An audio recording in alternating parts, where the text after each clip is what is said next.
Na Atlântida, a educação era oferecida pelo Estado.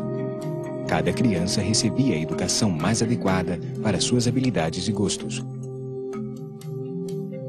Ensinavam química, matemática, astronomia e cura magnética.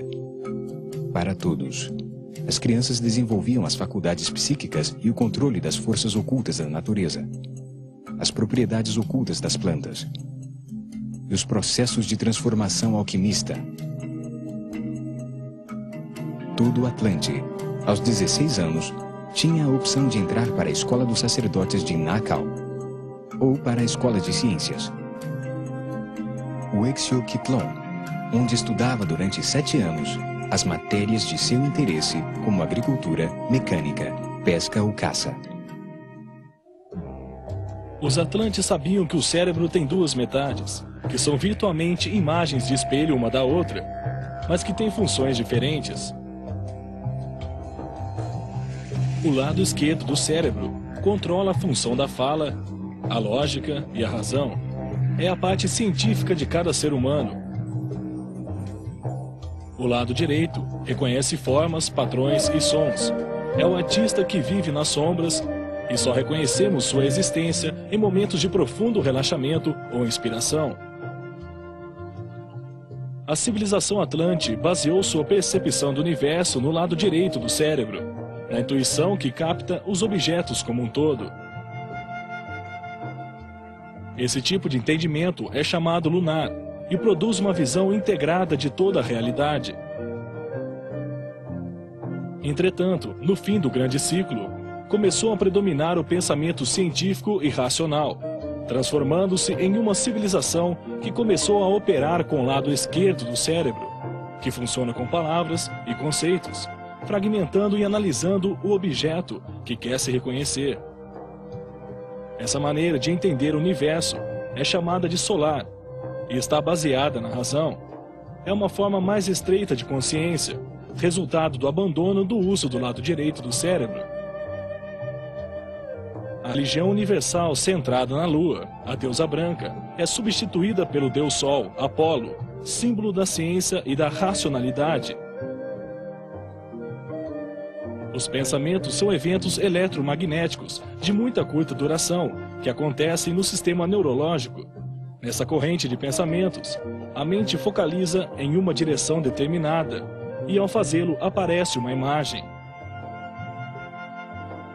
Essa imagem afeta o cérebro, produzindo mudanças no sistema nervoso e em sua química, influenciando na maneira com que se sente.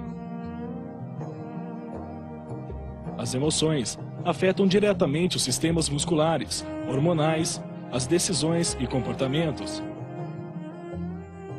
É por isso que as imagens que aparecem na mente, escolhidas conscientemente ou não, afetam o estado físico, as emoções, as decisões, as ações e os pensamentos.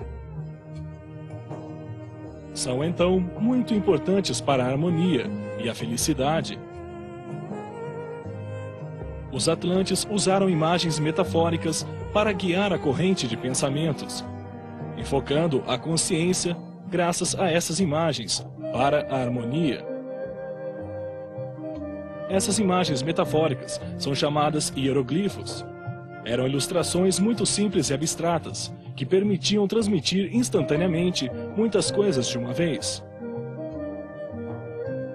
Este desenho, ou hieroglifo, é captado pelo lado direito do cérebro, transmitindo um significado comum junto com todas as ideias conectadas a ele. A ilustração transmite tudo o que significa o objeto, como se tivesse ensinado o que representa, para que serve, quem o fez e como se utiliza.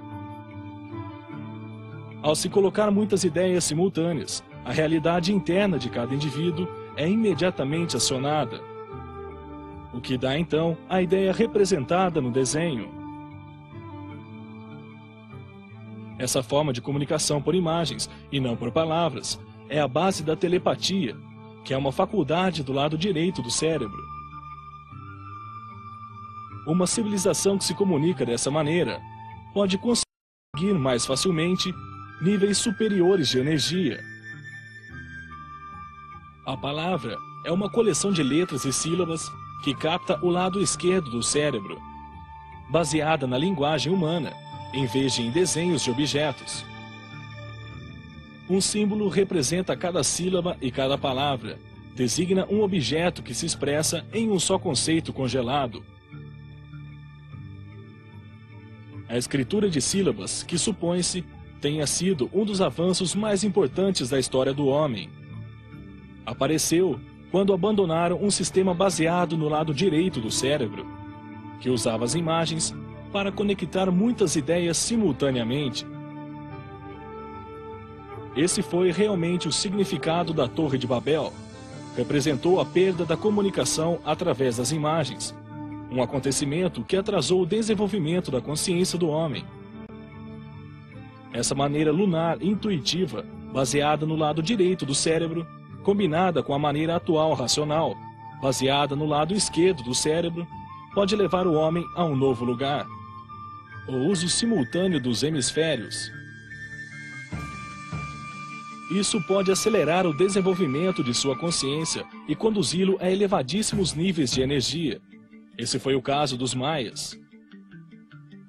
Com certeza, esse foi o propósito do universo: conduzir a humanidade da intuição para a razão e depois a um estado simultâneo de razão e intuição.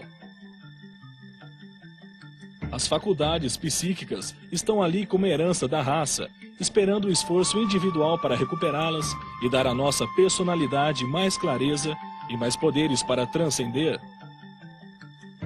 É muito importante reconhecer a existência de um sistema de conhecimento que perceba o universo como um todo. Uma forma diferente da fragmentada e racional do homem atual, que não permite que ele encontre o sentido da vida. Essa é uma das conexões que devemos fazer com os Atlantes, para aproveitarmos as experiências passadas, que são como a água, que flui na mente da humanidade. Através dos canais que margeavam os campos cultivados, os pastos com gado e ovelhas. A água do rio Parfa chegava até a parte externa da cidade circular de Poseidon. Tinha 30 quilômetros de diâmetro. A cidade estava projetada como uma sucessão de anéis circulares de terra e água, comunicados por 10 pontes pênseis. 4 pontes pênseis uniam o campo com a cidade, atravessando a muralha circular externa de bronze, que formava a grade de um enorme hipódromo que dava a volta toda em um anel de terra e proporcionava uma vasta trilha para as corridas com os cavalos e seus jinetes.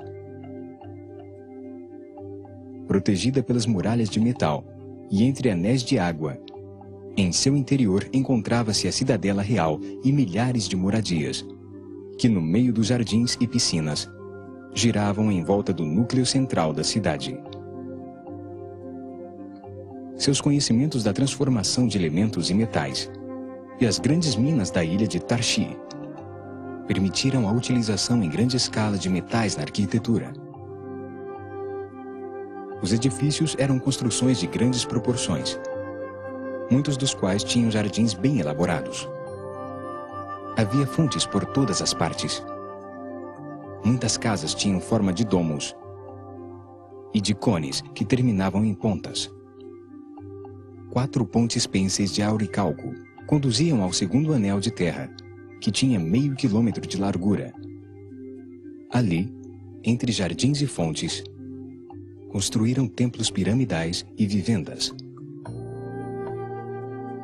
A maioria das casas dos oficiais da corte e o palácio dos estrangeiros estavam onde ficavam os forasteiros por conta do governo, quando decidiam ficar em Poseidon. Outra ponte pêncil com gigantescas torres de bronze atravessava o último canal que rodeava o complexo, chegando a uma grande praça por uma ampla avenida.